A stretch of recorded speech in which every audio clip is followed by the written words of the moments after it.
오늘 설교 제목은 주 안에서 자랑하라 라는 제목입니다. 주 안에서 자랑하라. 여러분, 주 안에서 자랑할 것이 많이 있으십니까? 아멘. 제가 고등학교를 졸업하고 신학대학을 입학할 때의 일입니다. 저희 어머님은 신학대학을 입학하는 것을 아주 좋아하셨어요. 또 저희 집안에 목사님이 한 분 계신데 그 목사님도 신학대학을 어떻게 입학하면 좋은지 어떻게 가야 되는지를 알려주셨어요. 그래서 신학대학 입학원서를 딱 냈더니 저희 아버님께서 화가 나셨어요. 얘는 종갓집의 장손인데 어찌 얘를 신학대학에 보내려고 하느냐. 애가 간다고 해도 막아야지 어떻게 거기를 가는 거를 그걸 허락하고 그걸 또 격려까지 하느냐. 그래서 저희 아버님과 저희 집안의 목사님이 싸움이 나셨어요. 그렇지만 저는 신학대학에 입학했습니다. 신학대학 입학했는데 아버님이 저를 부르시더니 하시는 말씀이, 내가 첫 학기 등록금은 대주마. 두 번째 학기부터는 나는 원하지 않는 대학이니 네가 벌어서 다니거라. 그렇게 말씀하셨어요. 참 난감했죠.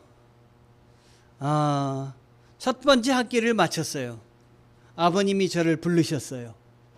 내가 첫 번째 학기는 대줬지만 두 번째 학기는 내 힘으로 가라고 했는데 어찌 그럴 수 있겠느냐.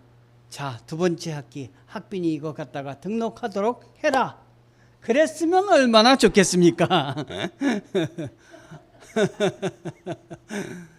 첫 번째 학기 시작할 때 그 말씀하신 그대로 그 다음부터는 대주지를 않으시는 거예요. 저는 그런 아버님일 줄 알았어요. 그래서 첫 학기 등록을 딱 대주시고 등록을 하게 해주시고 나서 그 말씀하셨을 때, 그래, 지금부터는 내가 그냥 단단히 마음을 먹어야 되겠다.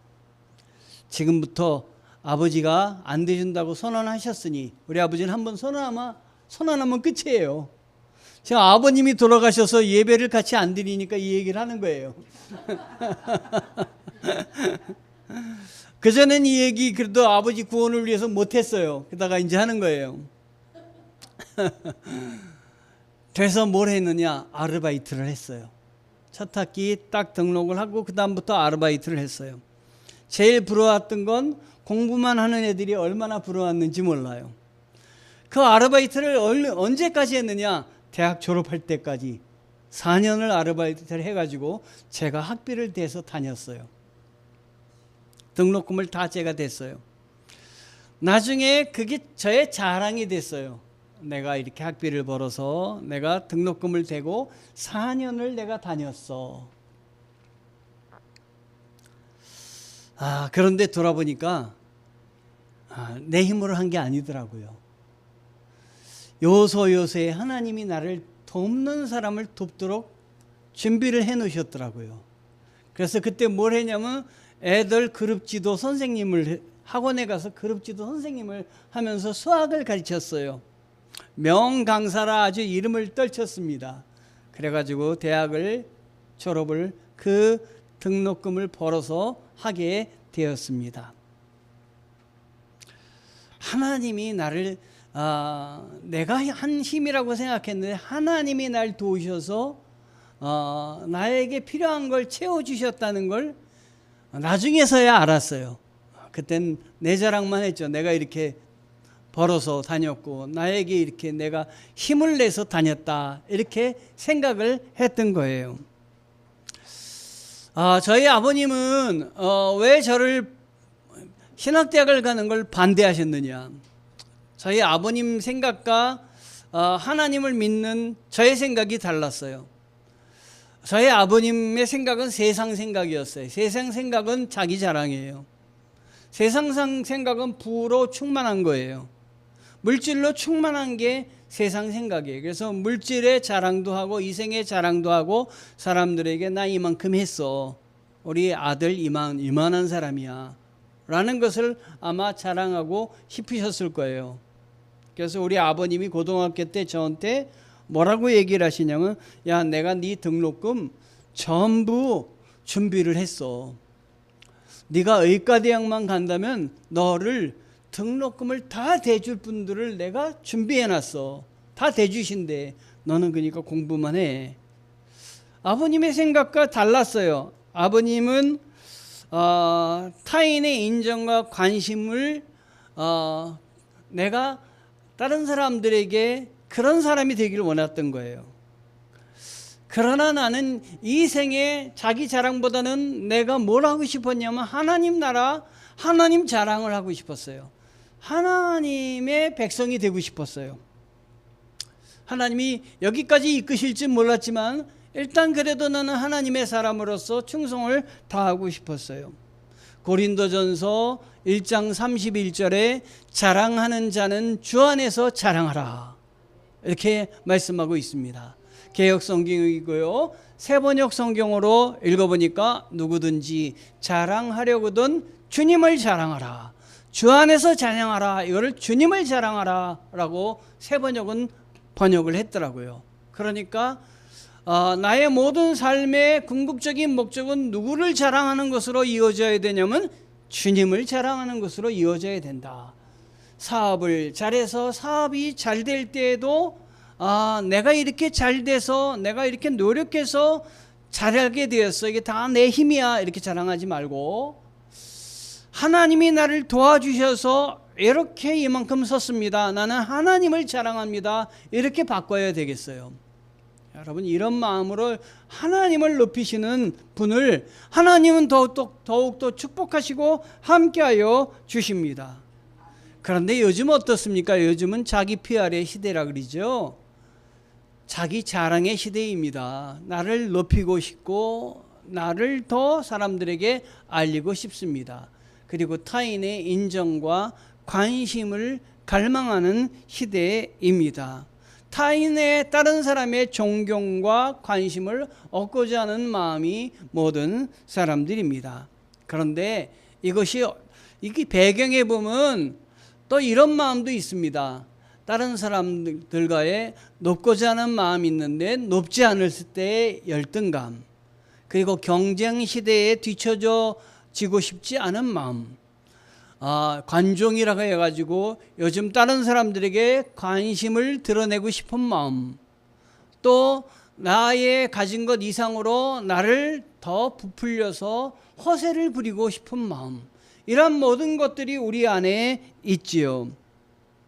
그런데 진정한 자존감은 나의 자랑이나 나를 알리는 것보다도 스스로 어떤 가치를 갖고 그 가치를 중심으로 내가 그걸 귀하게 여기는 데에서 정말 나의 자존감이 높아지는 것입니다, 여러분. 이 오늘 말씀에서 볼 때 이 말씀의 바울은 어떻게 해서 이런 말씀을 전하게 됐느냐, 어떻게 자랑하려면 주 안에서 주님을 자랑하고 높이라고 했느냐, 바울의 경험에서부터 발생을 합니다. 바울이 고린도에서, 오늘 본문은 고린도에 있는 사람들에게 전한 말씀인데요, 고린도의 말씀을 전하기 전에 사도행전 17장에 가보면은 아테네에서 먼저 말씀을 전했습니다. 여러분, 아테네라 하는 것은 그리스입니다. 제가 그리스를 가봤는데 터키를 갔다가 그리스로 넘어갔습니다. 그런데 터키라는 나라와 그리스는 아주 그냥 우리나라로 따지면 서울과 경기도 차이인데 넘어가면서 문화가 완전히 다른 것을 봤어요. 아주 싹 달라요. 그리고 이 아테네를 가서 볼 때는 이 아테네 전체가 신전 가운데 두고 신의 국가가 같은 그런 마음이 들었습니다. 이런 아테네에서 전도하고 싶어서 고린도보다도 앞서서 바울이 아테네를 들어갔습니다. 그런데 이 아테네 시는 어땠냐면 당시에 아주 훌륭한 학자들이 다 모여 있는 것이 이 아테네였어요. 그래서 아테네에 가서 말씀을 전할 때는 이 바울이 생각하기에 저 사람들이 훌륭한 철학자들이니까, 철학자의 도시니까 저 사람들과 변론해서 이겨야 되겠다, 말로 이겨야 되겠다. 그래서 예수 그리스도를 전할 때 말로 변론하여서 그들에게 전하려고 아주 아름다운 말이라든가 논법이라든가 이런 말로 저들을 이겨야 되겠다 해서 말로 설득하려고 애를 썼습니다. 그러니까 여기에 있는 많은 사람들이 듣지도 못한 말을 이 바울이 얘기하니까 처음에는 무시하다가 점점 들어보니까 말이 참 고귀하고 수준이 높아요. 그래서 바울의 말에 모두 다 동조를 했습니다. 그런데요, 그러면 바울의 말을 듣고 믿는 자들이 늘어나며 교회가 세워져야 되는데 이 아테네에서 그만 철학자의 도시인 여기에서 교회를 세우지 못했습니다. 그리고 쫓겨나고 말았습니다. 그래서 디도에게 디도서 3장 9절에서 10절에 보면 자기의 신앙의 아들 디도에게 바울이 전한 말씀이 있습니다. 뭐라고 이야기했느냐? 그러나 어리석은 변론과 족보 이야기와 분쟁과 율법에 대한 다툼은 피하라. 이것은 무익한 것이요 헛된 것이니라. 이단에 속한 사람을 한두 번 훈계한 후에 멀리하라. 사람들을 만나서 복음을 전할 때 설득해서 복음을 전하려고 하지 말아라, 이 얘기를 했어요. 그리고 이단을 피해라. 이단의 사람들을 만나서 한두 번 얘기해서 듣지 않을 때는 아예 이단을 멀리하라 라고 이 바울이 자기의 그 가장 아끼는 신앙의 아들 디도에게 이야기를 한 것입니다. 여러분, 바울이 이렇게 철저하게 아테네에서 실패하고 나서 고린도로 넘어갔습니다. 고린도는 아테네에서 거리가 몇 킬로 정도냐면 80킬로 정도 됩니다. 제가 80킬로가 어느 정도 되는지 찾아봤어요. 이 평내에서 80킬로 되는 데가 어딜까요? 딱 생각할 때 80킬로 되는 데가 평택쯤이면 될 것 같아요. 평택. 그래서 찾아봤더니 요즘은 네이버 길찾기에 딱 해갖고 평택하면 몇 킬로라는 게 딱 나와요. 96킬로더라고요. 어이구, 더 머네. 그래서 이번에는 평택 오산을 해봤어요. 오산은 했더니 86킬로 되더라고요. 그래서 점점 올라오다가 찾아봤더니 어딜까요? 화성이라는 데를 딱 찍었더니 화성이 80킬로더라고요. 아테네에서 고린도까지는 80킬로구나. 그러니까 어느 정도 거리인지는 아시겠죠? 여기서 화성까지의 거리니까 아주 먼 거리는 아닙니다. 그런데 80킬로 차이인데 두 도시가 완전히 달랐어요. 이 아테네는 철학자의 도시고 철학을 사랑하고 인간의 지혜를 사랑하는 이러한 도시인데 반해서 여기 가서 복음을 전하면 잘 들을 줄 알았는데 거기 사람들은 겉으로는 잘 들었는데 하나도 믿지 않고 오히려 너 나가라, 여기 풍속을 해치는 사람이 다 쫓아내버렸어요. 교회를 세우지도 못했습니다. 이번에는 고린도로 왔습니다. 고린도는요 80km 밖에 떨어지지 않는 도시였는데 철학적인 도시가 아니라 세속적이고 종교적인 도시예요. 종교적인 도시라는 건 신앙심이 좋은 것 같지만 우상을 섬기는 그러한 우상이 득실거리는 도시가 고린도였어요. 많은 신을 섬겼습니다. 그리고 여기에는 아프로디테라는 신전이 있는데요. 이 아프로디테는 미의 여신으로 이 풍요를 상징하는 여신이에요. 그래서 여기에 여사제들이 섬기고 있는데 이 여사제는 신전에서 행음을 일삼았어요. 그러니까 윤리적으로 도덕적으로 타락한 도시였다라고 생각을 하는 것입니다. 그렇다면 여러분, 여기에 복음을 전할 때 이 타락한 도시의 사람들이 예수를 믿겠습니까? 우리 생각으로는 여기는 더 안 믿을 것 같지 않습니까? 그런데 우리 하나님께서 복음을 전할 때에 하나님께서 누구에게 이야기하신 말씀이 있냐면 바울에게 이 고린도를 이야기하면서 이런 말씀을 하셨어요. 이 성중에 내 백성이 많다. 이 성중에 내 백성이 많다. 이 성중에 내 백성이 많은데 아직 누구를 못 만난 거예요? 복음을 전할 임자를 못 만난 거예요. 여러분, 이 평내에 내 백성이 많은 줄 아시기 바랍니다. 오늘 우리 집사님이 전도하자는 기도도 하셨지만 여러분의 전도를 기다리고 있는 내 백성이 많다. 여러분이 전도하지만 여러분이 나가서 전도할 때 그 사람의 마음을 여시는 건 하나님이시다. 내가 하는 게 아니다. 이 생각을 여러분 하시기를 바랍니다. 그래서 이 도시는 우상 신전의 특징을 갖고 있고 부도덕과 타락의 극치의 도시가 바로 이 고린도였습니다. 바로 아프로디테라는 그러한 그 여신의 그 상입니다. 하나님께서 이렇게 전혀 복음이 들어갈 것 같지 않은 타락한 도시에 복음이 전파됐을 때 여러분, 우리의 생각으로만 전파되는 것이 아니라 하나님의 은혜로 전파가 됩니다. 저도 나가서 4시간 이상 복음을 전할 때가 길 위에서 전할 때가 있었는데요. 복음을 전하다 보면 이렇게 사람이 옵니다. 사람이 오면 전도지를 이렇게 나눠줍니다. 어떤 사람은 전도지를 받자마자 전도지를 구겨가지고 버리는 사람도 있습니다. 나이 든 분들은 세상에 여러 가지 일들을 많이 겪으시기 때문에 그렇게 버리지는 않으세요. 청소년들이 많이 버립니다. 청소년들은 아무 사람들하고 이렇게 대해서 서로 관계를 유지 않았기 때문에 자기에게 싫은 거를 전하면 즉각적입니다. 구겨가지고 그냥 버립니다. 어떤 친구는 난 불교입니다 그리고 가는 친구도 있습니다. 어른들 중에는 그런 분들이 하나도 없습니다. 피해가는 분들은 있어도 이렇게 불교 믿는다 그런 사람은 없습니다.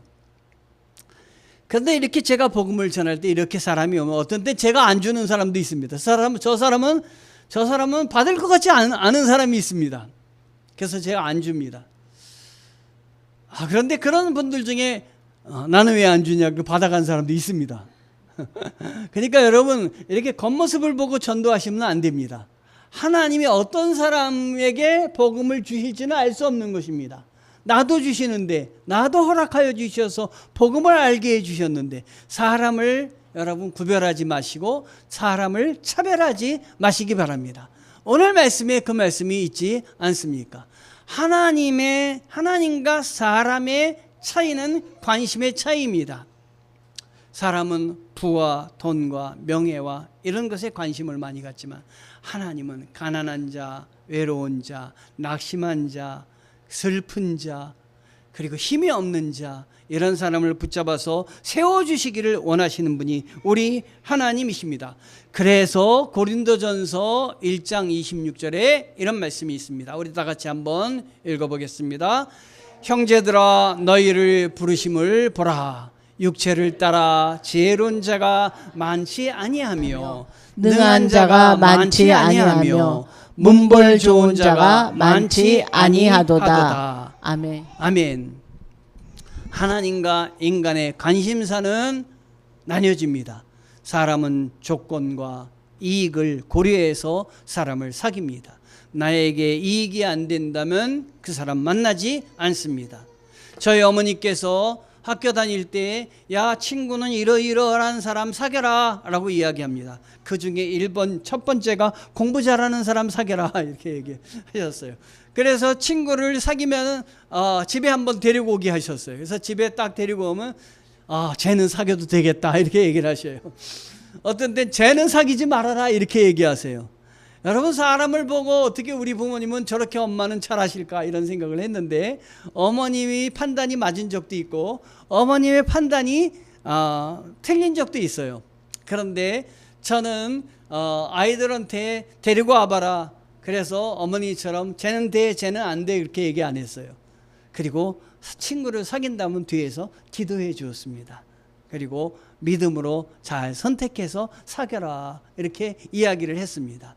사람은 조건과 이익을 고려해서 나에게 이익이 된다면 사귀고 나에게 이익이 안 되면 버립니다. 그러나 하나님은 그렇지 않습니다. 하나님이 이익이 된 사람은 데리고 오고 이익이 안 되는 사람은 버리지 않습니다. 하나님이 이익이 안 되는 사람도 은혜로 품어주시고 함께하여 주십니다. 병든 자, 약한 자, 다 외로운 자 우리 주님은 부르십니다. 나에게로 오라라고 이야기하십니다. 이것이 하나님의 은혜입니다. 신앙에는 두 가지 기둥이 있습니다. 우리 집에도 보면은 큰 기둥이 있는데 집을 확장할 때 큰 기둥을 헐면 큰일 납니다. 큰 기둥이 아닌 벽은 쳐도 되지만 큰 기둥은 절대로 건드리면 안 됩니다. 우리 교회에도 신앙에 큰 기둥이 두 가지가 있는데 큰 기둥 하나는 초월의 기둥이고 또 하나는 은혜의 기둥입니다. 초월의 기능은 뭐냐? 우리를 초월해서 있다는 게 초월의 기둥입니다. 쟤는 초고교급 선수야. 그러면 고등학교를 뛰어넘는 선수입니다. 그러면 아이들은 본받으려고 할 때 어떤 사람을 본받느냐? 국가대표 축구 감독으로 세울 때 우리와 똑같은 사람으로 세우면 그 사람이 무슨 감독이겠습니까? 우리의 수준을 초월해서 아주 실력이 많은 사람을 감독으로 초빙해서 국가대표 축구 감독으로 세워야 되지 않겠습니까? 지금 우리나라에 감독이 없습니다. 새로운 좋은 감독이 와서 우리나라가 참 4강 이상으로 올라갔으면 좋겠습니다. 하나님을 믿는데 그 하나님은 초월의 하나님이십니다. 이 세상을 초월하신 하나님입니다. 우리와 똑같은 사람이라면 우리가 하나님 앞에 가서 무릎을 꿇을 이유가 무엇이 있겠습니까? 하나님은 우리를 뛰어넘는 초월의 하나님인데 그래서 이 하나님을 가리켜 뭐라 그랬냐? 전능자라고 얘기하십니다. 전능하신 하나님이십니다. 전능하신 하나님이기 때문에 그분께 무릎을 꿇을 수가 있는 것입니다. 전능하신 하나님이기 때문에 그분께 기도를 할 수가 있는 것입니다. 그런데 하나의 기둥은 흔들리지 말고 꼭 잡으시기 바랍니다. 초월의 하나님 붙잡고 있으면서 또 하나의 기둥이 있는데 그건 은혜의 하나님이십니다. 은혜의 하나님은 무엇이냐면 하나님은 초월의 하나님으로 위에만 계셔서 위에서 사람들 하는 걸 내려다보시고 잘하고 있구나 위에서 박수만 쳐주시는 그런 하나님이 아니라 이 하나님은 우리에게 깊숙이 내려오셔서 인간 세상에 오셔서 우리를 격려하시고 우리를 외로움에 있는 우리를 일으켜 세우시고 우리에게 힘을 주시는 하나님인데 우리를 찾아오신 하나님이십니다. 그 찾아오신 하나님은 예수 그리스도이십니다. 우리에게 가까이 오셔서 우리와 동행하시고 예수 그리스도께서 또 이 세상을 떠나실 때 더 훌륭하신 스승 보혜사를 보내주셔서 성령을 보내주셔 우리와 함께 하시는 하나님이 은혜의 하나님이십니다. 저는 이 하나님 두 분을 다 믿습니다. 이 두 분 하나님을 붙잡고 신앙생활을 합니다. 위에만 내려보고 계신 분이 아니라 내 곁에 계셔서 내 문제에 안타깝게 하시고 안타까움을 여기시고 내 문제를 놓고 기도하시는 내 문제를 그 해결하게 하기 위해서 애쓰신 하나님이시다. 제가 며칠 전에 집에서 막 자꾸 하던 어떤 물건이 있었습니다. 안 찾아지는 거예요. 그래서 집을 떠나서 생각할 때 그걸 내가 어디다 뒀지 그걸 어디다 뒀지 그리고 막 찾았던 것이에요. 또 찾아봐도 없는 거예요. 그거 원래 두는 자리가 있는데 찾아봐도 없는 거예요. 그래서 오늘은 꼭 찾아야 되겠다라고 생각을 하고 찾기 시작할 때 어떻게 했을까요? 전에는 그냥 막 찾아다녔어요. 오늘은 꼭 찾아야 돼. 그리고 기도를 했어요. 주님, 오늘은 이걸 꼭 찾게 도와주세요. 안 보였던 거 보이게 해주세요. 있었던 것에 눈이 콱 커지게 도와주세요. 그리고 찾기 시작하는 거예요, 여러분. 그래서 들어가서 내가 있겠다고 생각하는 부분에 몇 번 찾아봤는데 없던 부분에 가가지고 콱 열면서도 또 기도해서 하나님 찾아주세요. 이 하나님은 어떤 하나님이에요? 초월적인 하나님이에요? 은혜의 하나님이에요? 은혜의 하나님. 찾아와 주셔서 나를 도와주시는 하나님이에요. 문을 열고 찾는데 전에 손이 안 갔던 대로 손이 딱 가면서 거기 있는 거예요, 여러분. 몇 번이나 찾아봤어요. 근데 도 없었어요. 근데 딱 찾아지는 거예요. 그래서 제가 이거 여기 있네 발견하면서 순간 뭐라 그랬냐면 하나님 감사합니다. 하나님이 찾게 해주셨군요. 하나님 지혜를 주셨군요. 여러분 은혜가 넘치는 것을 경험을 해야 돼요. 그래야 우리의 신앙이 더욱더 자라나고 초월적인 하나님을 바라보지만 내 안에 증거가 있고 내 안에 경험이 있어야 됩니다, 여러분. 제가 일부 예배 때도 제가 간증을 했지만 저희 아이들도 간증하는 거지만 저도 간증이 돼요. 왜냐하면 같이 기도했으니까요. 저의 아이가 분양을 받아가지고 들어가기 전에 다른 집에 전세로 살았잖아요. 근데 요즘 전세 사기가 많잖아요. 나간다 그랬는데 돈을 안 주는 거예요. 빌라였어요. 그 해결이 돼야 이쪽 가는데 해결이 안 되면 어떡하는 거예요? 이게 다 공중에 다 뜨는 거예요. 그래서 기도를 했어요. 하나님 해결해 주십시오. 그리고 여러 가지 사람의 방법도 동원을 했죠. 그런데 사람들이 그거 해결 안 된다는 거예요. 그 요즘 해결이 안 돼가지고 법까지 갔는데 그거 해결이 안 되는 거예요. 그래도 우리는 기도해서 하나님 해결해 주시옵소서. 주님 도와주시옵소서. 여러분이 해결되었다는 소식은 다 들으셨을 거예요. 그래서 새 집으로 들어갔다는 얘기도 다 들으셨을 거예요. 저는 그때 그걸 하나님이 함께 해주셨다 이렇게 믿는 거예요.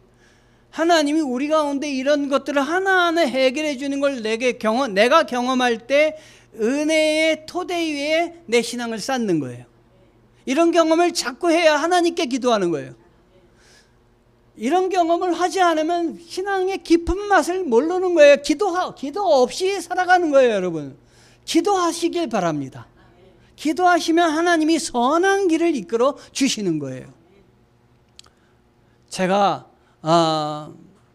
한 친구 목사가 자기가 요즘 기도한 것에 답이라고 하면서 저한테 보내줬는데 은혜가 돼서 이걸 여러분들에게 전합니다. 말씀을 전하면서 이게 은혜가 됐어요. 어떤 친구인지 그냥 비밀로 해주세요. 무명의 기도라고만 해서 전합니다. 제가 힘을 달라고 기도했더니 하나님은 저를 강하게 만들 어려움을 주셨습니다. 어려움을 주셔서 내 힘으로 하지 않고 하나님이 하셨다는 걸 깨달았다는 거예요. 제가 지혜를 달라고 구했더니 하나님은 해결해야 할 문제를 주셨습니다. 용기를 달라고 기도했더니 하나님은 제가 극복해야 할 위험을 주셨습니다.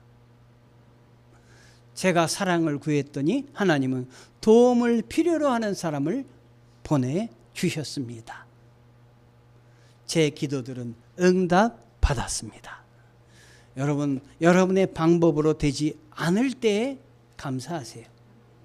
여러분의 방법으로 되지 않을 때 기도하세요. 내 방법으로 되지 않을 때 하나님이 해 주시겠구나 하는 것이에요. 하나님의 쓰시는 사람, 세상의 부자, 돈 많은 사람, 세상의 권력을 가진 사람, 이런 사람보다는 오늘 말씀을 보니까 하나님이 쓰시는 사람은 천한 사람이다. 멸시받는 사람이다. 세상에 없는 사람이다. 이런 사람을 택하셔서 하나님은 강한 자들, 있는 자들을 부끄럽게 하신다라는 말씀이에요. 저희 아버님이 싫어하는 것 제가 택해서 목사가 되었어요. 신학교에 들어갔습니다. 저희 아버님이 어디 가서 저를 자랑하지 않으셨어요. 얘는 신학교 다니는, 얘는 목사, 그런 거 안 했어요. 자랑 안 했어요. 그래서 우리 가족들 앞에 가면 부끄러웠어요. 왜냐면 우리 아버지는 제가 의사거나 아니면 변호사거나 판사면은 얘가 판사야, 얘가 변호사야 이렇게 했을 텐데 아버님이 별로 좋아하지 않는 목사가 돼서 별로 이렇게 자랑을 안 하셨어요. 그래서 저 자체 스스로가 좀 친척들 앞에 서면 부끄러웠어요. 그런데 이 말씀으로 제가 힘을 얻었습니다. 나는 세상에서 부끄러운 일을 감당할지 모르지만 하나님 앞에는 강한 자와 있는 자들을 부끄럽게 하시는 하나님의 일꾼이다. 이게 딱 썼어요. 그래서 제가 대학원을 들어갔는데 대학원을 들어가서 다닐 때 또 대학원 학비가 준비가 안 됐어요. 그래서 아버님을 또 찾아갔어요. 아버님을 찾아가서 아버지, 제가 대학원을 입학했는데 저희 학교에서 저희 동기 중에서 2명이 입학했어요. 저하고 2명이 입학했는데 아버지, 제 학비를 좀 한 학기만 대주시면 제가 갚을게요 그랬어요. 저희 아버님 뭐라 그러셨을까요? 네가 원하는 거 네가 해라 그러셨을까요? 학비를 주셨어요. 빌려주셨어요. 그거 너무 감사해요. 빌려주신 거 감사해요. 그래서 나중에 갚았어요, 제가. 이를 악물고 또 갚았어요. 우리 아버님 어떤 분이라는 걸 알기 때문에. 대학원 들어가서 대학 다닐 때 저의 아이덴티티와 저의 정체성과 대학원 들어가서의 정체성은 달랐어요. 나는 우리 졸업생들 많은데 2명만 들어가는 대학원을 들어갔어.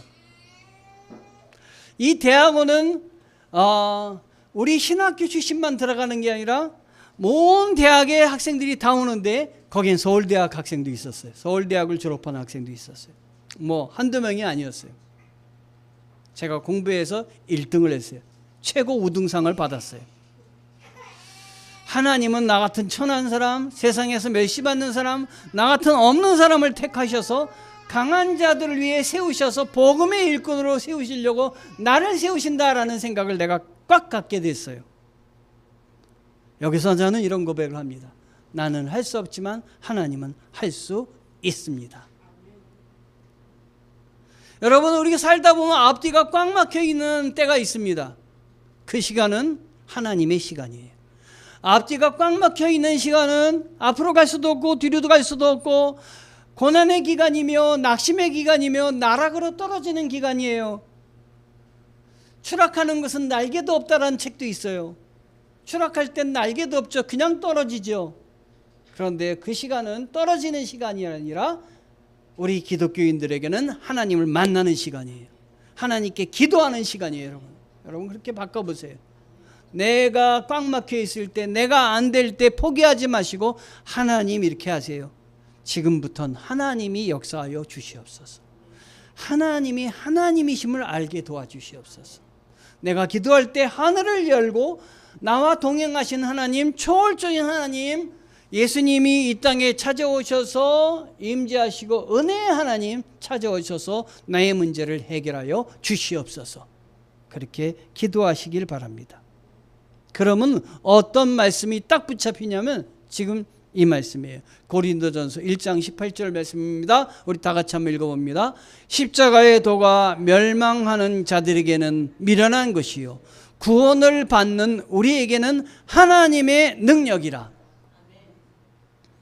우리 아버님 얘기를 오늘 많이 하는데요. 우리 아버님이 그렇게 저를 신학을 하는 거, 목사가 되는 걸 반대하셨어요. 그런데요, 우리 하나님은 나를 세우셔서 목사가 되게 하셨고 정말 모든 걸 잘 되게 해주셨어요. 우리 교회도 이렇게 연세 드셔서 불편하시지만 우리 교회도 오셨어요. 그리고 뭐라고 고백을 하셨냐면 내가 가장 잘 됐다 그러셨어요. 내가 가장 잘 됐다. 뭘 말하는 거냐면 가장 낮은 곳에 있는 나를 하나님이 가장 높은 곳으로 세우신 걸 우리 아버지가 보셨다는 거예요.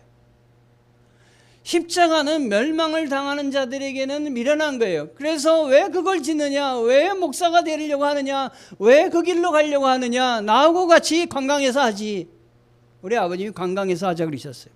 근데 전 그거 안 했어요.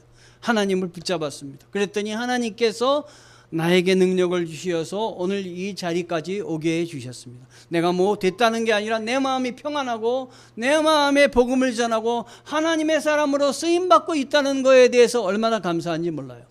하나님의 능력이라. 십자가의 도가 나를 여기까지 세웠다. 우리 교회를 세웠다. 여러분을 세웠다는 거예요. 십자가의 도가 멸망당하는 자들에게 미련한 것이지만 하나님을 믿고 십자가를 붙잡는 사람에게는 하나님이 도와주시고 하나님이 함께하여 주신다. 예수 인도하셨네는 찬송이 떠올랐습니다. 내 인생 여정 끝내요 강 건너 언덕 이를 때 하늘 문 향해 말하리 예수 인도하셨네 매일 발걸음마다 아멘. 예수 인도하셨네 나의 무거운 죄짐을 모두 벗고 하는 말 예수 인도하셨네. 아멘. 여러분 이 찬송이 여러분 마음속에 와 닿으십니까? 예수님이 여러분을 인도하십니다. 매일 발걸음마다 예수님이 나의 삶을 이끌어 주십니다. 2절은 이 가시밭길 인생을 허덕이면서 갈 때에 시험과 환난 많으나 예수 인도하셨네. 후렴은 똑같습니다. 내 밟은 발걸음마다 주 예수 보살피시사 승리의 개가 부르며 주를 찬송하리라. 매일 발걸음마다 예수 인도하셨네. 나의 무거운 죄짐을 모두 벗고 하는 말 예수 인도하셨네. 오늘 말씀의 핵심인 것 같아요. 그러나 하나님께서 세상에 미련한 것들을 택하사 지혜 있는 자들을 부끄럽게 하려 하시려고 세상에 약한 것들을 택하사 강한 것들을 부끄럽게 하려 하시며, 여러분 세상에 학력이 무슨 상관이 있습니까? 내가 어디 졸업했다는 게 무슨 상관이 있어요? 하나님이 나를 택하셔서 하나님의 자녀 삼으시고 하나님의 사람 삼으셨다는데, 하늘에서 나를 택해 주셔서 하나님이 일꾼 삼으셨다는데 내가 내 마음을 쏟아 붓기를 바랍니다. 하나님이 나를 택하여 주시고 하나님의 자녀 삼아 주셨습니다. 하나님께서 세상 천한 것들과 멸시받는 것들과 없는 것들을 택하사 있는 것들을 폐하려 하시나니, 이는 아무 육체도 하나님 앞에서 자랑하지 못하게 하려 하심이라. 제가 지난주에 광주 갔다 온 거 아시잖아요. 지방회장단 회의가 있어서 다녀왔잖아요. 거기에 갔더니 광주에 복음을 전한 분이 유진벨 선교사라는 분이 계시더라고요. 1800년 후반대에서 1925년까지인가 사신 그 비석이 여기 있습니다. 그런데 이분이요, 미국에서 우리나라에 27살에 선교사가 돼서 들어오셨더라고요. 여기 와가지고 복음을 전할 때 그 아내가 교통사고로 한국에서 죽었어요. 이 땅에서 죽었어요. 그리고 아들이 풍토병에 걸려가지고 죽었어요. 그럼에도 불구하고 복음을 전하려고 애를 썼는데, 처음에 광주에서 전하다가 잘 복음을 받아들이지 않으니까 목포로 내려갔어요. 목포에 내려가서 복음을 전했는데 목포에 학교를 세웠어요. 그 학교 세운 학교가 목포 정명학교, 지금도 아마 정명여자고등학교가 있을 거예요. 영흥학교, 영흥고등학교가 목포에 있습니다. 그리고 광주에 올라와가지고 광주에다 숭일학교, 숭일여자중고등학교, 그 다음에 수피아 여학교, 수피아 여자 중고등학교를 세웠어요. 얼마나 대단한 분이에요. 지금도 그대로 있습니다. 광주와 목포에서 인재를 기르는 학교가 되었습니다. 그런데 우리 조선을 바라봤더니, 일제시대 때 일을 하신 선교사님들 조선을 바라봤더니 칠거지약으로 집에서 쫓겨난 여자들이 너무나 많이 있더래요. 그래서 그 여자들을 아무도 관심을 갖지 않는데 선교사의 마음으로 그들을 한 명 한 명 붙잡아서 여학교에다가 입학을 시키고 무상으로 교육을 시켰다는 거예요. 그 중에 어떤 사람이 은혜를 받아가지고 예수 그리스도를 영접을 하게 됐어요. 근데 영접을 했는데 이 사람의 직업이 뭐냐면 술공장을 했어요. 술공장을 해가지고 돈을 많이 벌어서 헌금 달고 그랬는데, 이 사람이 가만히 믿음이 들어가고 보니까 내가 술공장을 하는 거에 대해서 죄된 마음이 있더래요. 그래서 어느 날 술공장을 다 정리해서 팔아버렸대요. 팔아가지고 그 돈을 어떻게 쓸까 하다가 이 선교사님께 갖다 놓으면서 이 돈을 선교사님이 필요한 곳에 써주세요 해가지고 그 돈을 갖다 드렸는데, 이 선교사님이 그 돈 갖고 뭘 했느냐 하면은 거기 땅 50만 평을 샀대요. 근데 그 50만 평은 어떤 땅이냐면 쓰임받지 않았던 땅이에요. 그래서 애들이 죽으면 갖다가 버리는 그런 곳이 거기 50만 평인데, 그 50만 평을 사서 여기다가 뭘 세웠냐면 학교를 세운 거예요. 그 50만 평을 사서 거기다가 뭘 사냐면 제중병원이란 병원을 세운 거예요. 그래서 오늘날 제중병원이 지금도 있는 것입니다. 그런데 이 선교사님이 복음을 이렇게 전하다가 전하는데 안 되는 거예요. 복음이 전해지지가 않는 거예요. 그래서 그가 고백한 말이 있는데, 그 고백한 말이 이 말이에요. 하나님, 이 백성은 복음에 대해서 어떤 것을 이야기해도 들으려 가지 않습니다. 얼마나 답답했을까요? 복음에 대해서 어떤 것도 얘기해도 들으려 하지 않습니다. 제가 이렇게 말씀을 전할 때 여러분은 말씀을 들으려고 애를 쓰는데 듣지 않으려고 애를 쓰는 사람이 있다면 제가 마음이 얼마나 아프겠어요. 듣지 않으려고 하는 마음이 있다면 얼마나 아프겠어요. 그 다음에 이분이 뭐라 그러냐면 밥을 먹는데 이렇게 얘기를 했대요. 주님, 조선 사람이 먹는 밥은 밥맛이 없습니다. 아이, 빵 먹는 사람이 밥 먹으려니까 밥맛이 있겠어요? 밥맛이 없습니다. 그러나 나는 한국 음식을 먹기로 했습니다. 왜 그랬을까요? 한국 사람과 같이 동화돼서 복음을 전하려고 그러지 않았겠습니까? 마치 제가 인도에 가서 인도 사람처럼 손으로 밥을 먹으라면 그거 어디로 들어가는지 몰랐을 거예요. 그와 같았을 거라는 생각이 들었습니다. 그 선교사 유진 벨 선교사의 노력으로 이 전라남도가 복음화됐습니다. 광주가 30%래요. 군사는 거의 다 예수 믿는 사람들이래요. 고린도전서 1장 30절에 너희는 하나님으로부터 나서 그리스도 예수 안에 있고, 우리들입니다. 예수는 하나님으로부터 나와서 우리에게 지혜와 의로움과 거룩함과 구원함이 되셨으니. 마지막 오늘 본문 기록된 바 자랑하는 자는 주 안에서 자랑하라 함과 같게 하려 함이라. 여러분이 모든 잘된 것, 여러분에게 선한 일들이 일어나면은 내가 이렇게 노력해서 됐지라고 하지 마시고 주님이 되게 하셨어. 주님이 나를 여기까지 이끌어 주셨어.